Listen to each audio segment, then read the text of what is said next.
boa tarde, boa noite para você que está aqui mais uma vez me dando o privilégio da sua companhia em mais um sempre muito especial Cristocast.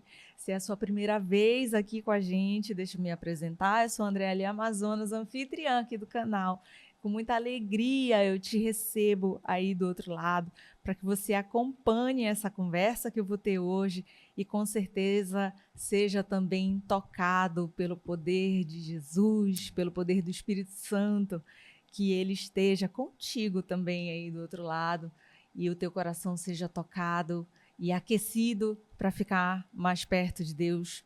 Eu te agradeço pela presença e peço já que se você não está inscrito no canal, se inscreva para você acompanhar aqui todos os nossos episódios, receber as nossas notificações e aproveita, já deixa aquele like que ajuda muito aqui no canal para que a nossa mensagem seja recomendada para outras tantas pessoas. Isso ajuda demais, não só o canal, mas especialmente que a palavra de Deus vá mais adiante. Então, deixa o like para a gente e compartilha também. Pega, 3 pessoas que você adora, que você ama, já manda esse link que eu tenho certeza que vai ser uma conversa abençoada e eu tenho certeza que o Espírito Santo vai falar no teu coração através do meu convidado que veio hoje aqui. E então, compartilha para 3 pessoas que você ama ou para 3 pessoas que você sabe que estão precisando se aproximar mais de Deus. Seja a bênção você também na vida dessas pessoas. E aproveitando, quero te convidar também para você engajar na nossa missão. Você pode também ser um patrocinador aqui do canal, aparecer aqui nessa TV bonitona, que fica aqui com a gente o tempo inteiro, aparecendo, assim como o Estúdio 091, que é um dos nossos patrocinadores aqui, esse estúdio onde a gente grava, com equipamentos maravilhosos, profissionais de excelência. Então, se você quiser informações, entre em contato para saber como contratar o Estúdio 091 e também como patrocinar o nosso programa. Dessa forma, especialmente, você está abraçando a nossa missão e levando a mensagem do Senhor muito mais adiante. E agora, sem que eu me delongue demais, eu quero apresentar o meu convidado, que é o Rosireno Pureza, que vai começar dando um recadinho para aquela câmera bem ali. Meu nome é Rosireno Pureza, eu sempre uso uma dinâmica para explicar meu nome. O nome da minha mãe é Rosimar, o do meu pai é Nazareno, eu carrego o nome de Nazareno. E com isso eu paguei o preço. Meu nome é Rosireno, tenho orgulho do meu nome, nosso nome de respeito àquilo que quem nós somos, e eu sou aquilo que Deus diz que eu sou.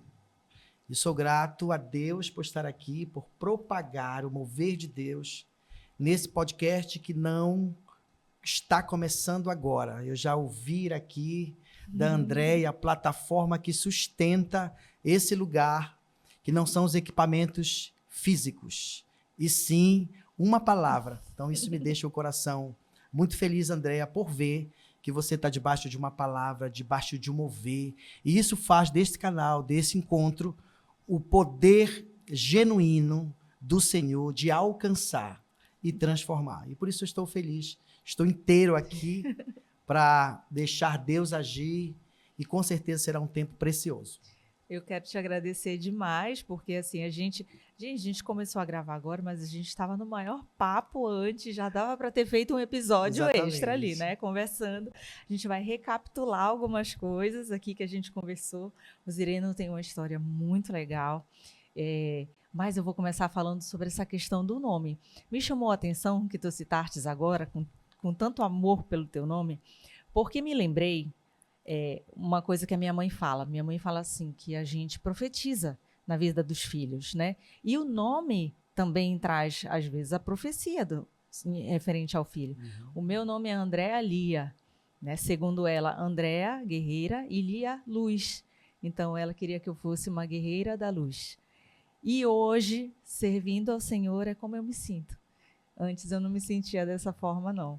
Então, quando tu falaste com tanto amor do teu nome, do que significa e do que une, né, eu me lembrei disso. Olha só como os pais já colocam na gente o amor deles, né? É verdade. Aí a importância, né, Andréa, da própria criança saber o valor do seu nome. Uhum. Porque muitas vezes há uma projeção dos próprios pais em escolher esse nome, sem trazer à criança o entendimento e o valor daquele nome. Eu não gostava do meu nome quando eu era criança. Então, quando os professores iriam chamar esse nome na lista de chamada, eu ficava ali, porque eles confundiam o nome por ser um nome não tão comum, né? Uhum. Mas depois, com o tempo, eu descobri, na própria palavra, sem meus pais terem ensinado esse valor, a própria palavra me ensinou que o nome tem muito a ver com a nossa história, reflete a nossa história, os seus significados. Não é um nome por nome. Uhum. E hoje eu sou grato a Deus, gosto do meu nome, já ouvi muitas pessoas me chamarem de Rosileno,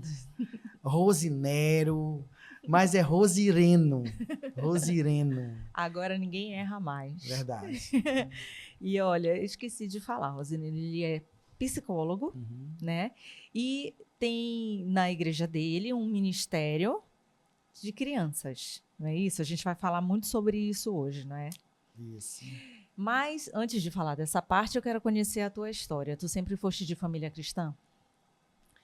Eu sempre fui de família cristã, nasci no município de Igarapé-Miri, interior do estado. E eu tive a educação cristã, fui católico há um tempo. E ao longo da minha caminhada, na minha adolescência, eu fui convidado por um amigo a estar mais atuante dentro de uma comunidade de base na época, no bairro onde eu morava. E ali eu tive uma experiência já com crianças. Então ali a catequese foi a minha primeira experiência. E ali certamente eu tive um contato com a vivência, com a aproximação com a palavra, nas relações. E ali eu fui aprofundando. E com o tempo, né, eu me converti na igreja evangélica. Quando eu falo em conversão, eu estou falando de um compromisso mais firme em Deus, de encontrar ali um ambiente onde eu pude estar de maneira mais livre. Isso é um assunto muito... Nós conversamos muito sobre isso e encontrar esse lugar aqui de descanso em falar de Cristo independente do lugar onde você está, isso é maravilhoso, viu, André? Eu já estive em um lugar de uma prática católica, atuante, mas aquele tempo findou ali.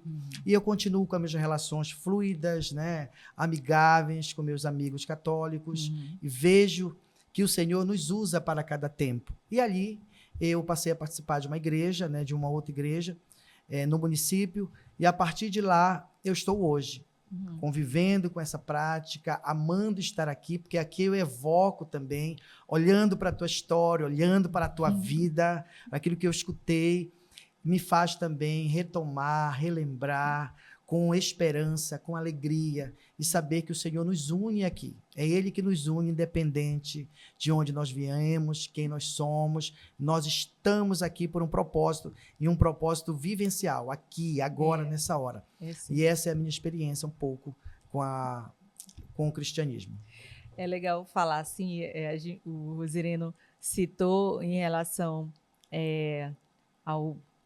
a esse momento aqui, né? Porque se você está aí pela primeira vez, você ainda não sabe, eu sou católica, cristã católica.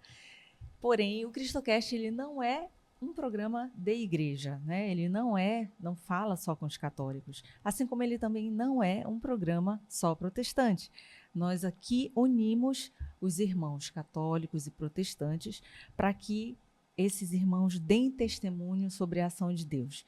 Então, o Cristocast, ele é esse ambiente onde a gente senta aqui para conversar sobre o que nos une, que é Cristo, e como ele age na nossa vida. Então, por isso foi a referência que o Rosireno fez. E realmente é um ambiente que a gente não tem muito comum por aí, né? Mas que eu digo que aqui é uma área abençoada, porque quando senta todo mundo aqui, independente de igreja, quando a gente vem falar de Cristo, somos todos iguais, somos todos irmãos, não existe diferença nenhuma, o amor é o mesmo, né? E o amor do Pai por nós, maior ainda. Então, esse é o ambiente do Cristocast, e que oportuniza tanto aprendizado. Eu sou evangelizada todo o programa, então cada convidado que senta aí do outro lado, independente da igreja dele, me traz muito aprendizado. É um presente para mim, na verdade, eu acho, esse programa, sabe? E que bom, assim, que você gostou e compreendeu a nossa missão, porque aqui a única coisa que a gente tem como objetivo é levar Deus para o coração das pessoas. Mais nada do que isso. Mas na tua história, então, é muito interessante, né? Porque tu tens essas vivências, assim, e sempre com o Ministério de Crianças, né? Mesmo na Igreja Católica, quando frequentavas, o que tu consideras que te levou a isso? Tu consegue lembrar? Porque foi natural a tua convivência com as crianças e essa questão de ouvi-las e compreender e ensinar. Como foi que isso aconteceu? Isso é uma pergunta que me evoca coisas novas de respostas, porque é uma pergunta que eu ainda não vi ninguém fazer, viu, André? Uma pergunta que me faz lembrar quem eu sou desde criança. O Senhor me dotou de algumas habilidades, de criatividade, eu tenho facilidades de criar, de inovar, de construir, tenho um manejo motor nas mãos. Então, tem alguns perfis que o Senhor me deu em criatividade que tem tudo a ver com criança. Então, eu penso que o Senhor foi me dotando com essa habilidade para um propósito. Por quê? Porque estar se relacionando com criança é uma dinâmica diferenciada. E a criança hoje, você vê que a criança hoje já tem um espaço mais reservado de valor. Por quê? Porque a própria ciência, o próprio olhar social, a própria igreja já olha a criança com os outros olhos. Então, isso nos faz ver que é necessário. Então, o Senhor me dotando de toda essa habilidade para servi-lo, me faz enxergar que Ele me chamou para isso. Então, o meu contentamento, aquilo que eu vejo, não só ouço, como resposta, é uma confirmação do Senhor naquilo que Ele me chamou. Então, eu estava, um desses meses, não lembro qual mês, no início do ano, uma criança, eu estou para iniciar uma programação com criança na igreja e peguei o violão, estou lá meditando no meu devocional e quando eu estou meditando, entra uma criança de 6 anos, chega até mim e chega assim, tio, eu posso te falar uma coisa? E eu baixo, só eu e ela entrando, antes de começar a aula. Ela diz assim, eu desejo para você toda a paz do mundo. Que lindo. Então, naquela voz, eu vejo o Senhor. Eu sinto o Senhor. Isso eu estou dando um exemplo. Mas no abraço, na forma, eu vejo o Senhor. Em tudo aquilo que nós somos chamados, as nossas convicções para aquilo que nós fomos chamados, é o nosso contentamento em Deus. Por exemplo, naquilo que você está, o Senhor vai te dar as motivações e um coração contente naquilo, não para a sua glória, porque aquilo que é do Senhor é dele, por ele e para ele. Aí está a diferença. Porque se nesse caminho com a infância ficar algo que eu pense que é para mim, não é por ele, não é para ele, eu posso duvidar das minhas convicções se realmente ele me chamou. Mas hoje eu tenho convicção naquilo que o Senhor me chamou. E me fez evocar também um pouco da minha história, a sua pergunta. Por quê? Porque eu tenho uma filha hoje de 25 anos, a Maiara, quero mandar um abraço para ela, Maiara Pureza, onde, quando ela tinha 8 anos, a mãe dela foi a óbito. Sim. E ali, eu, na figura de pai, fico com uma criança, minha filha. Como o Senhor irá organizar tudo isso? Hoje ela tem 25 anos, e isso diante de um relato, de um testemunho, me faz ter evidência também, através da sua pergunta, que o meu contato é vivencial com ela. E ali daí eu entro na experiência com as crianças da catequese, que também é um ensino religioso, e ao decorrer da minha história, isso se entrelaça com a minha profissão, que também eu escuto muitas crianças. Crianças com dores, crianças negligenciadas muitas vezes, crianças preocupadas, crianças cheias também de conhecimento. Então, tudo isso me faz viver, sentir que eu estou em um lugar que o Senhor me capacitou. Nós conversávamos ainda há pouco, eu e você, Andréia, que me fez lembrar aqui também, que quando Jesus subiu aos céus, ele disse assim, que o Espírito Santo faria 2 coisas, o Consolador faria 2 coisas.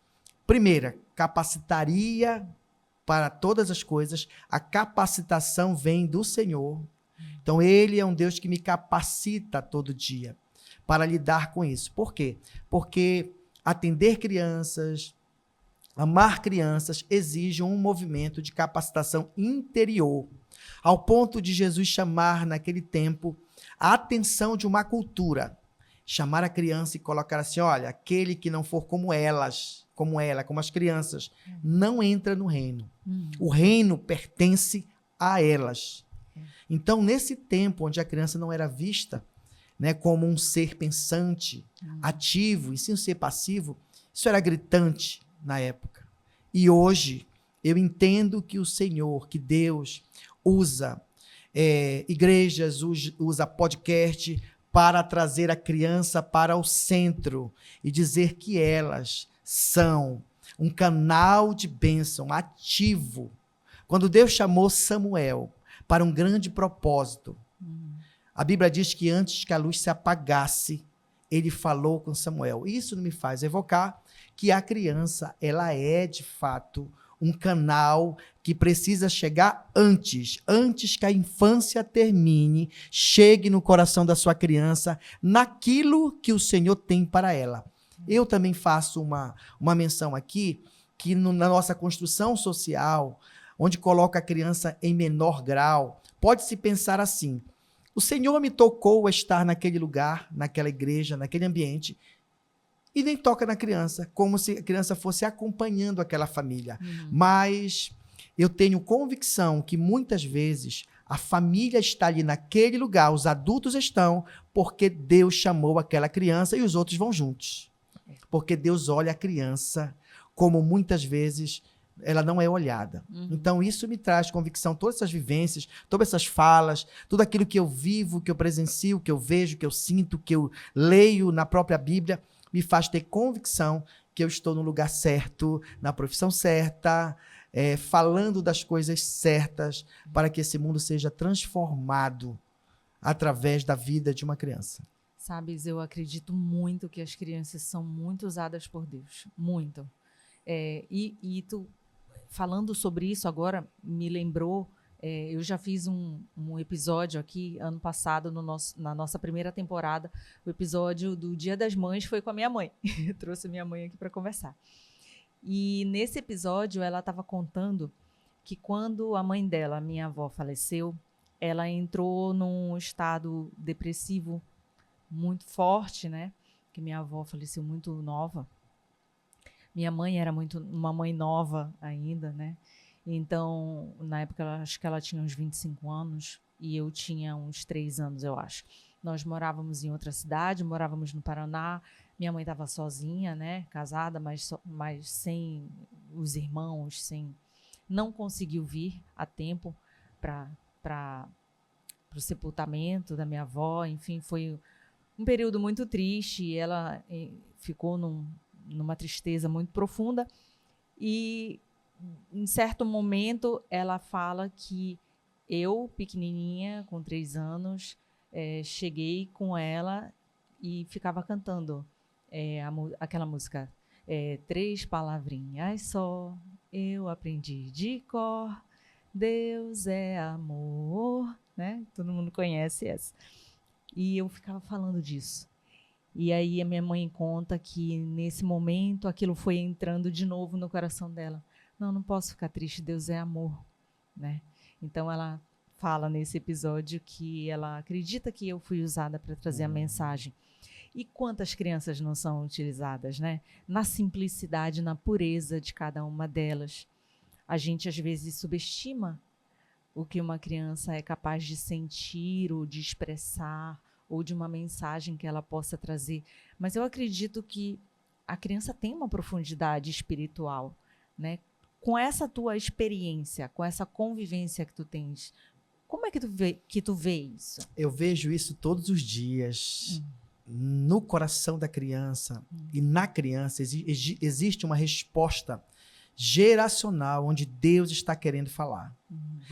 Como é que eu vejo isso, né? As estatísticas apontam que a taxa de fecundidade, né, de uma mulher hoje é 1,2.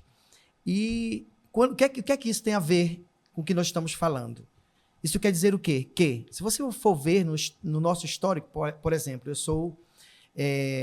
eu tenho 4 irmãos. né? E se você vê, antes de mim, os meus pais têm mais filhos. Você vem caindo essa taxa, né, do desejo das mulheres ter filhos. Então, você vê que isso está muito inferior ao que a gente já vinha vendo, né? Isso quer dizer o quê? Que vai chegar um tempo, já está nesse tempo onde a população é reduzida pelo fato de não ter mais crianças nascendo. Isso quer dizer o quê? Que as crianças que estão vindo, eu sempre digo assim, por exemplo, na experiência que nós temos do Ministério Infantil, eu louvo a Deus porque o número de crianças ultrapassa o limite geográfico da sala. E muitas vezes se preocupa, mas é muita criança ali, aí exige, está lotado. Mas eu faço uma reflexão com a turma e digo assim, ó, vamos louvar a Deus. Sabe por quê? Porque debaixo dessa estatística de poucas crianças nascendo, isso é o sinal de Deus dizendo assim, se não for essas, não está nascendo outras. Uhum. Então, se está vindo muito, é mais oportunidade de tocar essa geração. Por quê? Porque as crianças estarão aqui no nosso lugar. Nós passamos pela uma infância. E eu tenho convicção que as crianças são muito usadas, seus lábios, muitas vezes, muitos sofrimentos vivenciais, relacionais, dentro de uma casa. Ou muitas decisões são tomadas precipitadamente porque os olhares e os ouvidos não foram inclinados para a criança. Por imaginar que aquele pedido, que aquele choro não seja uma voz de Deus sobre aquela situação. Que a criança sempre foi alguém vista, muitas vezes vista como um ser passivo. Uma criança uma vez me chamou, nós fomos levar ela para uma experiência, né, de um congresso infantil, salvo engano. E aí quando ela saiu, ela perguntou assim, "Ei, tio, Deus é uma criança?" E eu falei assim, "Eu não sei, o que é que você acha?" Ela falou assim, "Deus é uma criança e nós somos os brinquedos dele." Nesse momento que ela fala isso, meu coração, meu espírito discerne a relação que nós temos com Deus. É como, eu senti naquele momento, André, é como se fosse assim, Deus falando assim, Rosireno, para de inventar muitas coisas para me se relacionar contigo. Eu não preciso chegar como se fosse um ritual. Eu estou contigo como uma criança que se relaciona com um brinquedo. A relação do brinquedo com uma criança é uma relação genuína. A criança faz de um pacote de feijão um exército, a criança faz de um barco de papel um navio Titanic, a criança faz de uma folha qualquer algo muito mirabolante. Por quê? Porque o universo dela é brincante. E a brincadeira, nós vamos ter uma série no mês de outubro chamada Vamos Brincar? Aí eu lembro que essa série nós divulgamos para algumas crianças, uma criança chegou um amigo meu com uma camisa dizendo assim, vamos trabalhar? Aí a criança chegou com ele e falou assim, olhou para a camisa dele e disse assim, vamos trabalhar nada, vamos brincar.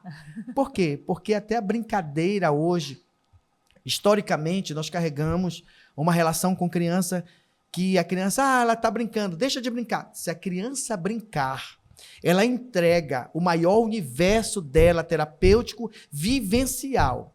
Por isso que dentro de um lar, de uma casa, que não é um lar brincante, os pais, quem se relaciona com uma criança e não tem esse olhar de brincadeira, vai desprezar um potencial, porque a criança ela é brincante. A criança ela é brincante. Então, isso me faz ver o potencial que a criança tem de falar, de dar resposta para nós, para nossas vidas, e Deus usá-las tremendamente. E nos fazer pensar também, né? Porque como a gente também estava citando antes de gravar aqui, as perguntas mais difíceis as crianças fazem para a gente. E às vezes a gente precisa dessas perguntas. A gente precisa ser desafiado, né, dessa forma. Que a gente pare aquele momento para pensar sobre aquilo, né? Então, também é uma forma que Deus encontra de colocar, de utilizar as crianças, né?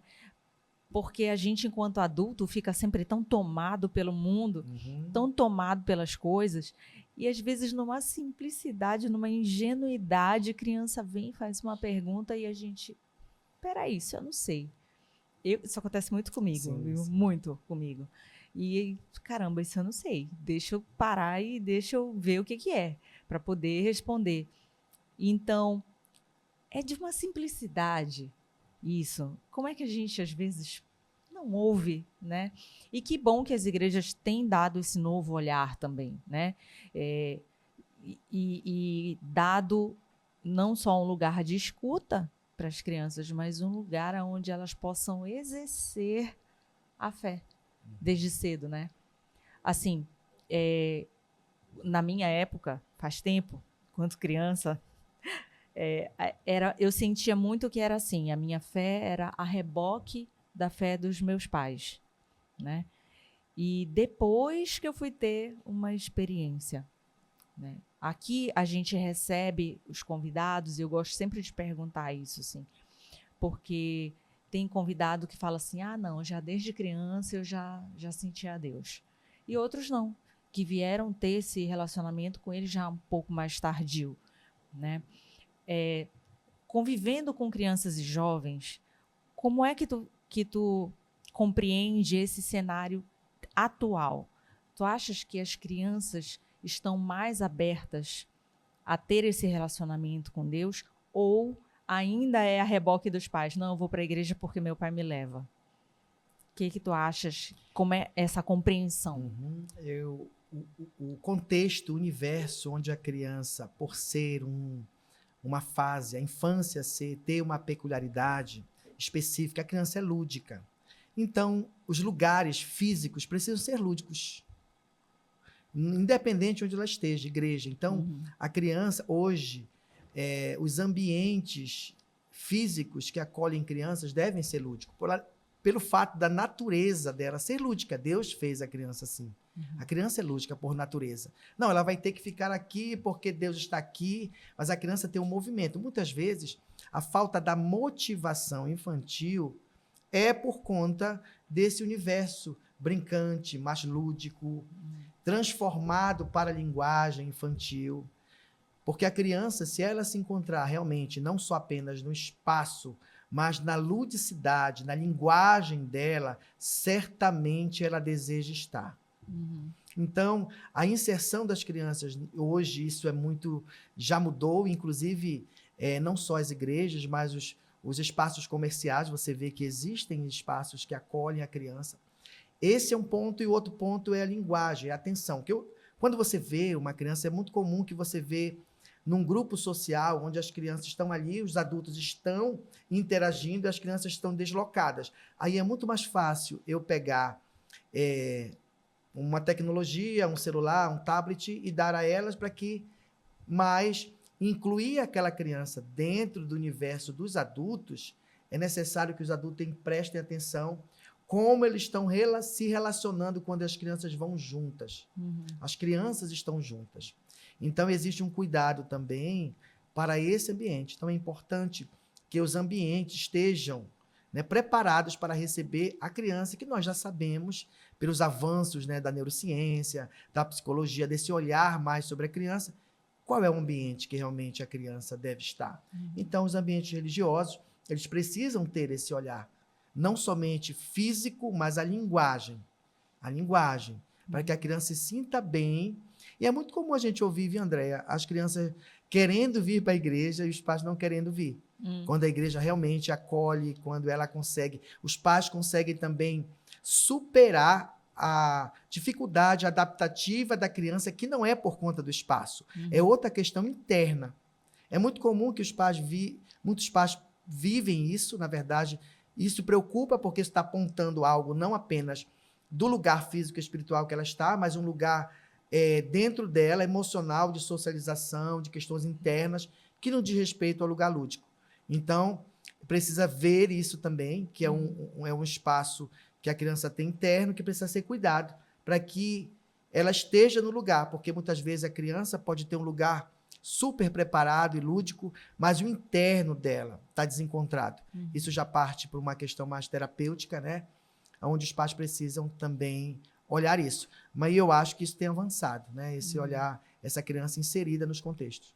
E enquanto profissional clínico, mas com esse olhar para a espiritualidade também que tu tens, as crianças hoje têm demonstrado mais...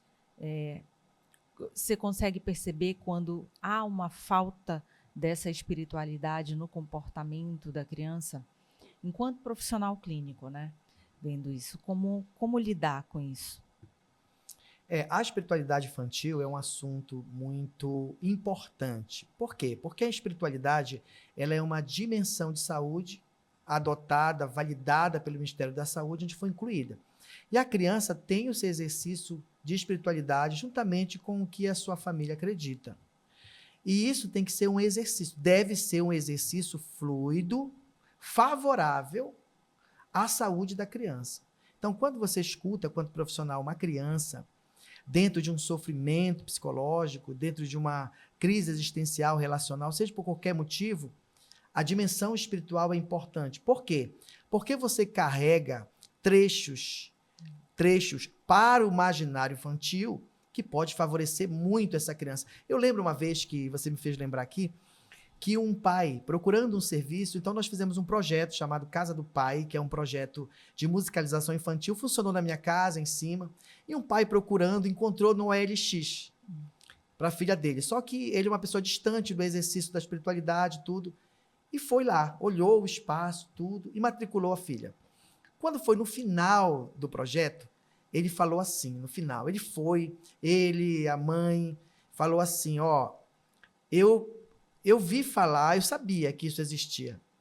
Só que vocês me apresentaram Deus de uma forma que eu nunca vi. E aí eu fui até a casa dele. Chegou lá, eu respeitei o ponto de vista dele, por ser uma pessoa ali que não tinha uma vivência, eu não sei até que ponto eu poderia colocar algumas questões de cunho bíblico, e eu disse para ele assim, eu vou apresentar agora para o seu sobrinho a história da criação. A história da criação, se ele não tiver recurso para acreditar diante disso, que ele acredite pela ludicidade, que um ser criou um boneco, aí eu levei uma massa, e ele falou, Rosilene, fique à vontade. E a criança interagiu. Então, as histórias bíblicas, elas são ricas de imaginário infantil. Muitas vezes há um contraponto nisso aí, e algumas pessoas podem fazer esse contraponto, mas se uma criança pode acreditar pela lei da fantasia, que há nela, que um sapo pode falar, que um sapo pode se transformar em príncipe, por que eu não posso acreditar que um ser criou um boneco de barro, soprou em suas narinas e ele passou a ter vida? Por que eu não posso acreditar que um homem com um cajado na mão, uma fé abre um mar vermelho? Por que eu não posso acreditar por essa via?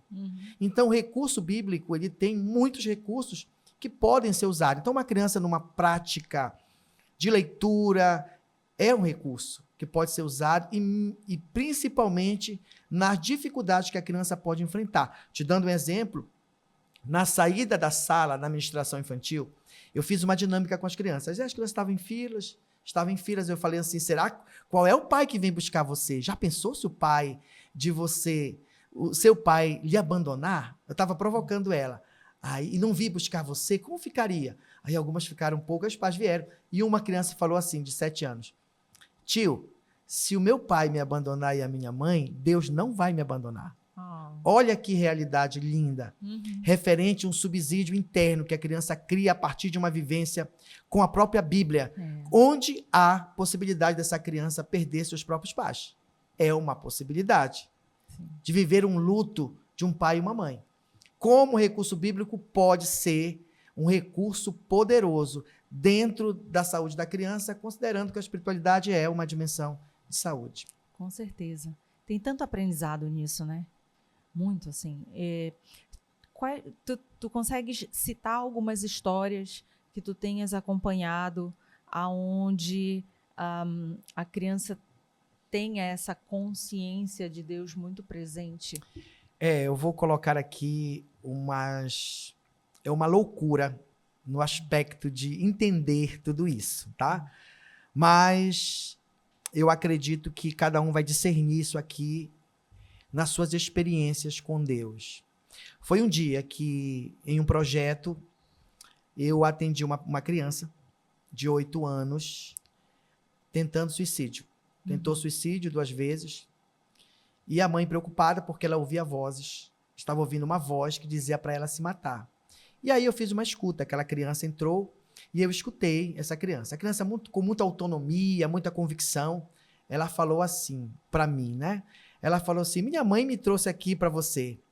Mas o que é que você pode me ajudar? Em quê? Aí eu falei assim, ó, eu posso te ajudar e não te ajudar. Se você olhar para dentro de você agora e achar que precisa de ajuda, eu posso te propor uma ajuda. Se você olhar para dentro de você e achar que não precisa de ajuda, você pode sair porque eu não posso te ajudar. Se você não consegue enxergar dentro de você o que você precisa. Agora, essa resposta tem que ser sincera, tem que ser corajosa, assim como você está falando comigo. E ela falou assim, e ficou quieta, ficou em silêncio. Então eu entendi que o silêncio dela já era uma resposta.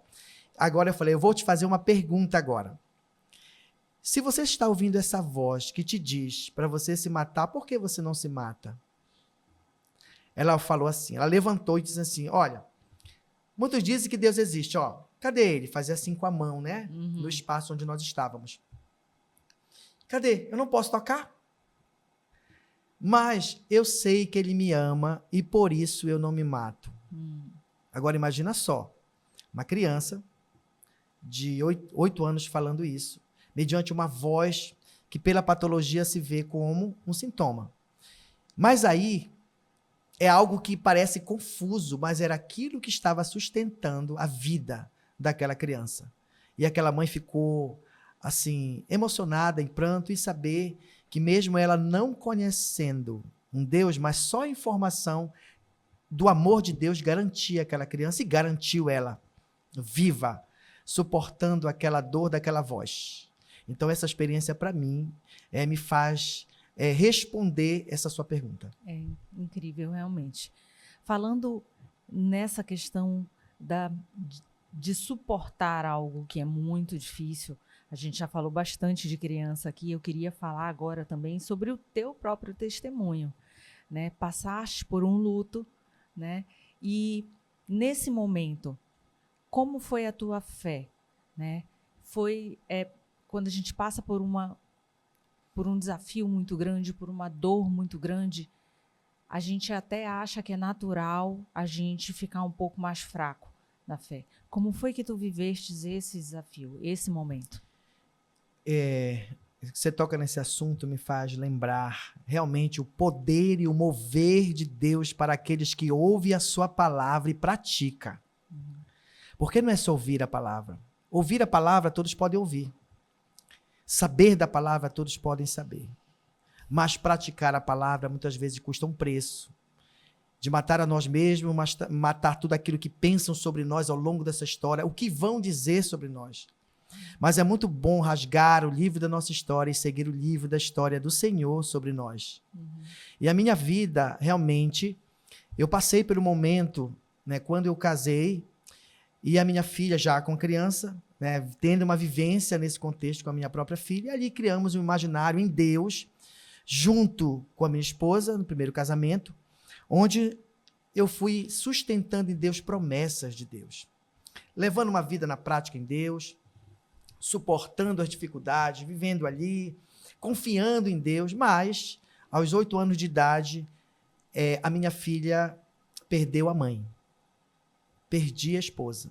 Eu tive que sair do meu contexto geográfico, né? Eu perdi a mãe da minha esposa aqui em Belém. Eu não era de Belém, era de Garapé-Miri, nasci em Garapé-Miri e vim nesse contexto para cá.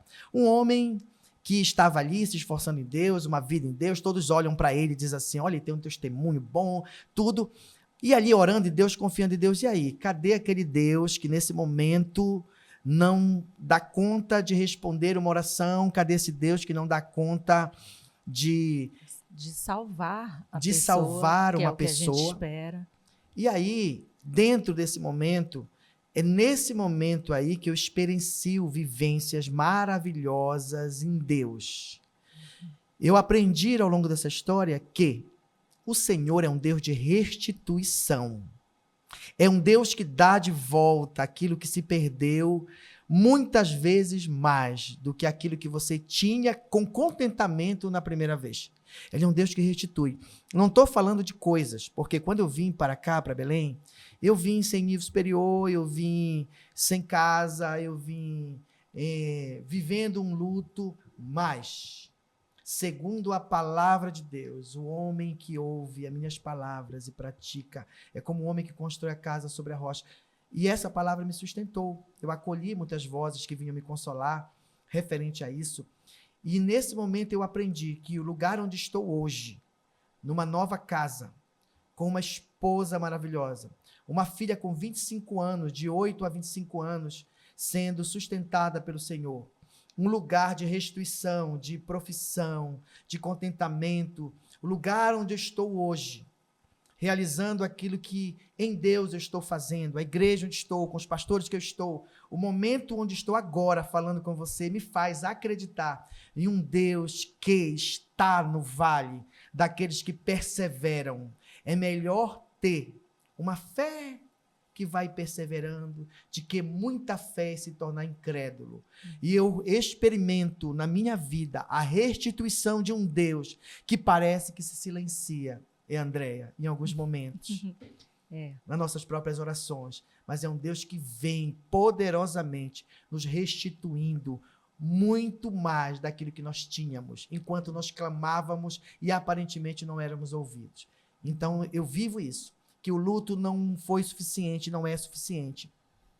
O meu pai também, eu perdi o pai com 14 anos, um pai violento, muito violento, não a experiência diretamente com a violência física, mas é um pai que, em desequilíbrio com a minha mãe, chegou a pegar um carote de gasolina, em jogar na casa e tocar fogo, e aí naquele momento eu saí. Já criei uma dinâmica diante disso. Na hora que eu saí, André, eu lembro que a minha avó, quando ele prometeu, jogou gasolina na casa, né? Prometendo que ia tocar fogo na casa, e eu subi e falei para meus irmãos, vamos olhar daqui de lado, porque se o fogo vir lá, nós vamos ficar só olhando o fogo. Aí daquela fantasia de criança, né? Sim. E ao longo dessa história, por que eu estou falando isso? Que paternidade, falta de paternidade biológica, falta da resposta de Deus diante de um luto, ela não é impedimento para Deus restituir, restaurar tudo aquilo que se foi. Então eu aprendo que quando você de fato pratica a palavra, mesmo que seja para rasgar uma tradição ou rasgar o seu próprio eu, como vão me ver, você alcança coisas grandes em Deus. O nosso Deus é real, o nosso Deus é vivencial. Isso me faz acreditar piamente que a mão do Senhor te toca no momento que você precisa. Então, isso me faz, a minha história ela é marcada realmente por testemunhos. Quando você me faz essa pergunta, eu acredito, o Senhor me faz ver e aprender algo. Quando estar aqui é aprender algo, viu, André? Porque eu entendo que todos os testemunhos que nós passamos, todas as lágrimas que nós passamos em vários momentos, elas dizem respeito a um propósito só. Porque muitas vezes as lágrimas que são jogadas em vários contextos, nós podemos pensar que são divergentes, são contextos diferentes. Não, porque nós estamos debaixo da direção de um pai. E o pai nunca faz algo desligado fora de um propósito. Deixa eu testar aqui só porque eu quero. Existe um propósito maior. E o fruto das lágrimas, de todos os testemunhos, ela diz respeito a um só propósito. Nós somos um propósito. Nós somos um propósito. E isso me faz ver todos os meus testemunhos. Quando você faz essa pergunta, eu olho, quais são os marcos do meu desenvolvimento? Porque testemunho, ele é um marco do desenvolvimento espiritual para que você veja o Senhor, não só no ouvir falar, mas na sua vivência, experiência, que ele é real e concreto. E você transcende e transforma uma realidade concreta por conta da sua crença naquele em quem você tem confiado. Eu acredito muito em tudo isso que tu falaste, assim. E acredito especialmente que a gente precisa se entregar para viver isso. Ainda que esse momento, esse desafio, esse deserto, seja como se chame, seja muito grande, muito doloroso, muito intenso, mas é ali onde a nossa fé realmente precisa ser moldada, né? Ser testada, assim, de certa forma. Porque senão fica apenas uma fé da boca para fora, né? Onde a gente diz que crê, mas na hora que a gente precisa mostrar que crê, a gente não sustenta aquilo, né? E aí me lembra a questão de quem é a nossa pedra angular, né? E aí é nesse sofrimento que a gente precisa lembrar, né, que Jesus é a nossa pedra angular, né? E trazer isso para que a gente consiga suportar e passar por esse processo, né? Porque sozinho a gente não consegue. A gente precisa ter ele, não é verdade?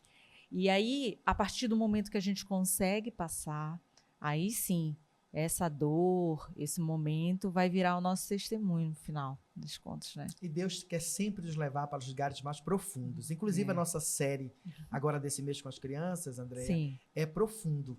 Uhum. E nós colocamos alguns homens de Deus ali representando a relação com a profundidade da relação com Deus. E na quarta aula nós vamos falar sobre Jesus, né? As gotas de sangue de Jesus, quando ele sobe e pede ajuda aos discípulos, como amigos, para orar por ele. E ali ele se torna, a experimentar, se torna no experimento da angústia. E ali, aquela angústia faz com que ele, em um processo humano, hoje conhecido, raro, mas porém possível, onde a angústia era grande, mas mesmo assim, ele foi profundo na sua busca e continuou perseverando, independente do abandono das pessoas que ele contava que orasse por ele e do próprio contexto interior. Então, é necessário que nós nos aprofundemos, porque podemos entrar em sofrimentos profundos, reais, no nosso cotidiano, na nossa vida. Como isso é atual, né? Sempre muito atual. A palavra é atual, né? O tempo inteiro. O quanto nós passamos por angústias hoje em dia, né? E muitas vezes a gente fraqueja, acha que não vai suportar. Olha quanto Cristo suportou, né? Até na sua humanidade também, né? Suportou muito mais do que qualquer um de nós suportaríamos, assim.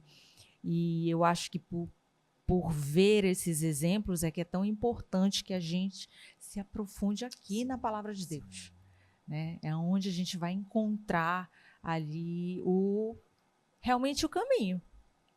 Os maiores frutos que o Senhor saboreia são os frutos regados com lágrimas. Também. Por isso que a Bíblia diz, aqueles que com lágrima perseveram, eles voltam, colhem seus feixes com alegria. A tristeza pode até durar uma noite toda, mas pela manhã vem a alegria. Esse espaço, esse projeto, a sua vida, esse lugar, essa atmosfera, é uma realidade de tudo isso. É sim. Olha, infelizmente, a gente vai começar a conduzir para o final. Passa rápido que só, né? Te falei. Mas então eu quero perguntar, por que vale a pena crer? Por que? Só pergunta difícil, Andréia. Por que vale a pena? Vai valer a pena? Vale a pena crer. Hoje, no contemporâneo, no perfil de uma sociedade atual, com as modificações sociais, comportamentais, emocionais, sentimentais, hoje não tem para onde correr. Jesus falou assim para os discípulos, se vocês acham que eu estou falando duro demais, sigam quem vocês quiserem. Aí Pedro falou assim, para onde nós iremos? Se é o Senhor que tem palavras de vida eterna. Então, hoje, o crer é achar um descanso no meio dos redemoinhos da vida. Nós precisamos transcender o físico através da crença em Deus, porque é só aí que nós encontramos descanso. Descanso. Eu uso uma frase, uma analogia também, quando Jó fala do redemoinho, encontrou o Senhor no redemoinho. Porque o redemoinho, ele começa pequeno aqui, forte, ele vai aumentando e tem aquela espiral. Se você ficar embaixo, você vai ser afetada, ou por uma árvore, ou por uma casa, algo que pode... Se você ficar muito em cima, você se protege mais e no centro. Então, a posição para um redemoinho, você ficar num lugar, ele mesmo sendo violento, existe um lugar de descanso no meio dele, no eixo central. Quanto mais para cima e mais no centro, é o lugar de descanso. Deus é o lugar de descanso, mais no centro e mais para cima. Deus no centro e você mais para o alto. E isso é crer. A vida é um redemoinho e você só consegue hoje sobreviver por uma crença naquele que te sustenta para cima e no centro, descansando, enquanto nós vivemos, os redemoinhos estão girando. Mas existe um lugar, e esse lugar é crer. Quem crê descansa, quem crê avança, quem crê persevera, quem crê não desiste, quem crê permanece vivo diante de muitos motivos para morrer. O mundo, ele é cheio de morte e de vida. Mas Jesus falou assim, que o inimigo ele veio para matar, roubar e destruir. Mas ele veio para dar vida abundante. Crer é ter vida, é sobreviver. E principalmente olhando para ele, que é fonte de crença, fonte de fé. Ele é a fonte, o único que nos consegue colocar para cima e no centro, que é crer na sua palavra, na sua vontade. Então, eu acho que crer é uma sobrevivência. Crer é uma sobrevivência. E a gente fala aqui no programa muito para pessoas que estão distantes de Deus, pessoas que estão com a fé um pouco mais fria, né? Como é que essa pessoa pode começar a perceber Deus no dia a dia? Você falou da frieza e da percepção no dia a dia. Olhai para os lírios do campo e as aves do céu. Quando o Tiago...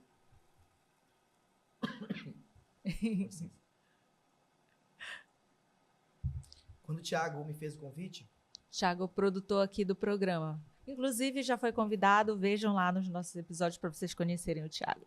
Quando o Tiago me fez o convite e também nós conversamos, né? Eu fui e, no mesmo momento, eu saí e comecei a ver o canto dos pássaros e as flores. Eu lembrei da palavra de Jesus, no dia a dia. A Bíblia diz que a cada manhã as misericórdias do Senhor se renovam. Então, todos os dias não é o mesmo sol. Se você tiver, se a nossa vivência no dia a dia cair no mesmismo, se você não tiver nada novo de Deus para contar nesse dia, você não vai estar em fase de crescimento. Porque se a cada manhã as misericórdias de Deus se renovam, hoje pode ser o mesmo sol, mas tem uma nova palavra para você. Então, descobrir a voz do Senhor, a novidade em voz da relação de Deus para esse dia para você, é o que pode sustentar no dia a dia. Quando Deus me enviou o maná do céu, ele disse que não era para guardar, porque no outro dia viria um novo. Mas mesmo assim se guarda. Mesmo assim, porque a gente pode imaginar, se amanhã é um novo dia de novo, mesmo tempo, mesma cronologia, mesmo sol, mas as misericórdias estão renovadas. E se eu não perceber que no dia novo existe uma palavra nova, eu vou ficando comendo maná do outro dia e posso amontoar morte ao invés de vida. Então, todos os dias, para permanecer assim, nós necessitamos perceber a novidade de Deus. Que foi algo novo que Deus falou contigo, Rosileno, hoje? Se eu não tiver resposta e for o maná do outro dia, eu posso ter um dia comum. Mas um dia comum onde a palavra está perto, nova, mesmo que você não perceba. Essa é a misericórdia de Deus. Você acorda e dorme, acreditando nele, não come no maná novo daquele dia, mas mesmo assim ele coloca novamente no outro dia, pela sua misericórdia, e insiste em você. Então, permanecer crendo todos os dias, Andréia, é perceber e comer do maná diário, sem passar desapercebido. Então, para a gente finalizar, vou te fazer, prometo, só mais uma pergunta difícil. Na verdade, é uma provocação que a gente faz para todo convidado que vem aqui, uma provocação do bem, tá? Que é, Deus existe e eu posso provar. O que tu me falas em relação a isso? O que eu estou sentindo na tua frente, você. O tempo presente é o tempo mais real que nós temos. Saindo daqui, nós não temos certeza. Você esse propósito aqui é a evidência que Deus existe para mim. É o que eu estou sentindo agora. Porque esse sentimento passará daqui a pouco. Essa é a minha evidência. Que lindo. Eu sou chorona, gente. Eu vou começar a chorar. Tava esperando. Te falei que programa sim, programa não, eu choro.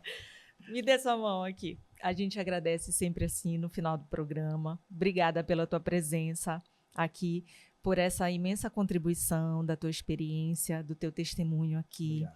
Obrigada pelos bastidores, por compartilhar a tua história. E, como eu te falei, eu sempre sou evangelizada aqui no programa. Obrigada porque você foi canal disso, tenha certeza. Obrigada pelo teu serviço a Deus. Que ele continue, que você continue sendo muito abençoado, que seu serviço seja muito abençoado, sua família seja muito abençoada, que a tua história seja conduzida pelo Espírito Santo para tocar outras tantas pessoas. Obrigada por ter vindo. Amém. Obrigado. Viu? Quer deixar um recadinho final? Quero agradecer a Deus pelo momento, pela oportunidade. Né? Eu não sou, não tenho hábito de estar em podcast, acho chique, estou me achando muito chique aqui, né? Mas vim por um propósito. Então, nós não podemos nos mexer fora de um propósito. Eu vim porque entendi que era um propósito, senão eu negaria também. Então, viva por um propósito, faça por um propósito. Não se mova fora de um propósito. Porque você não vive para o propósito, você é o propósito. Nós somos um propósito. E quando nós estamos nesse lugar, nós nos sentimos na missão para a qual Deus nos chamou. Então, muito obrigado que você acolha.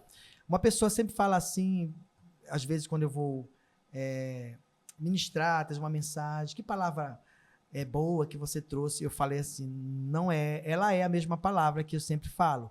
O seu coração é fértil. Porque muitas vezes pode ser que alguém escute tudo aquilo que o maná e o banquete que foi aqui e possa não gostar. Mas eu posso te dizer que o seu coração possa não estar fértil a ouvir tantas coisas que Deus falou aqui. Não pelo valor da palavra, pela condição da terra que recebeu.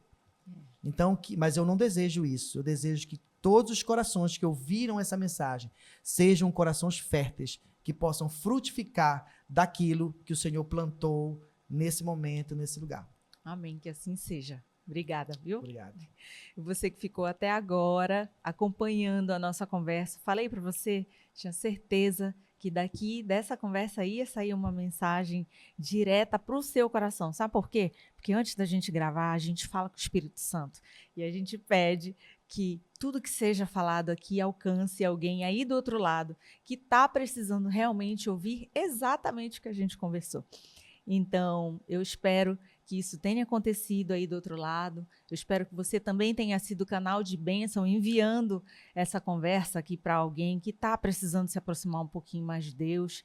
Seja uma terra fértil, também seja bênção na vida de outras pessoas. Mande esse episódio, porque dessa forma você também está sendo uma ferramenta muito importante de Deus. A gente precisa falar mais de Deus no nosso dia a dia. Evangelize você também, mesmo que você, assim como eu, ache que não sabe evangelizar. Mas Deus vai te usar se você quiser, basta que você abra o seu coração para Ele. Então, se você ainda não se inscreveu, te peço mais uma vez, se inscreve no canal para acompanhar outras tantas histórias e outros tantos testemunhos como esse de hoje. E, como sempre, você sabe que com muita alegria eu e você nos vemos no próximo CristoCast.